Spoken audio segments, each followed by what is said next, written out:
Hello and welcome to Professor Pincushion. In this tutorial, I'm going to show you how to do the shell tuck, also known as a scallop tuck. This is an old-fashioned embellishment stitch used for decorating hems, the edges of collars, and areas that you have simple tucks.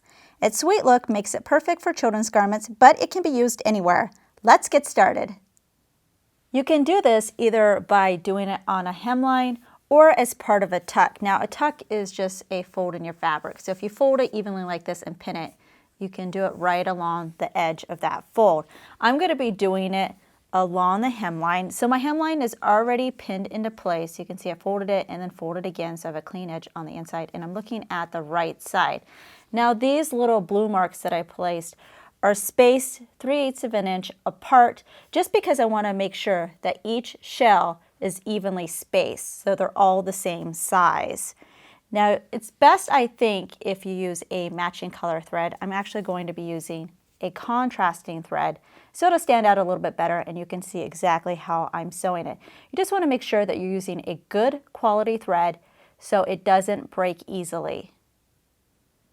You can see that I've already started. Now this tends to work better if you use a lightweight fabric, and it's a combination between a running stitch and a whip stitch. So you're going to come up from behind on the wrong side and then come up on the right side, so your knot's going to be hidden behind. Then you're going to do a series of running stitches. So I'm going to do my first stitch, and I'm doing them about 1/4 of an inch away from the folded edge. So that's this running stitch right here, 1/4 of an inch away from this edge. I'm going to go down, and then I'm going to come up, and I'm making my stitches fairly small.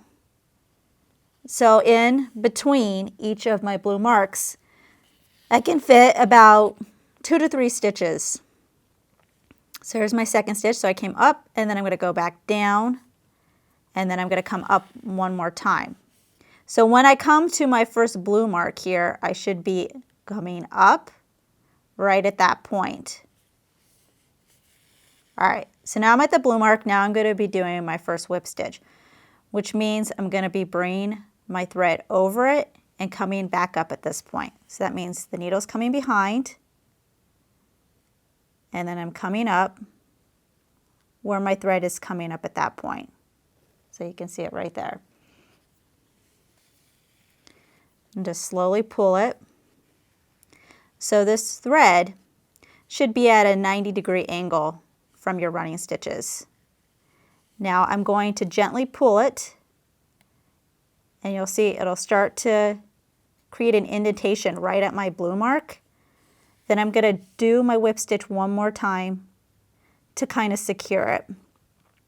Usually what I like to do is I'll pull this and then I'll hold it with my fingers to hold it when I do my second one.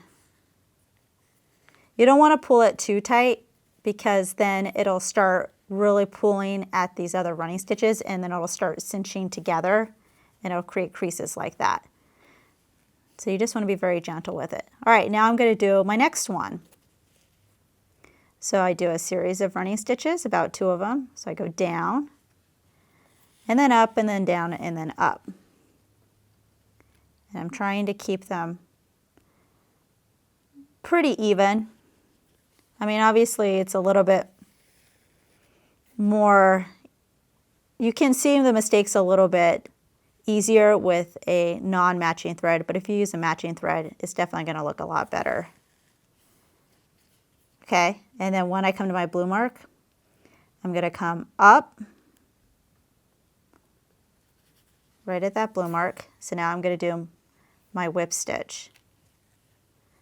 So the needle goes around to the back, up to the front, about right where that thread is coming out. At this point, I gently pull it so that part indents, and then I do one more whip stitch just to kind of secure it in place, and then I move on to the next one.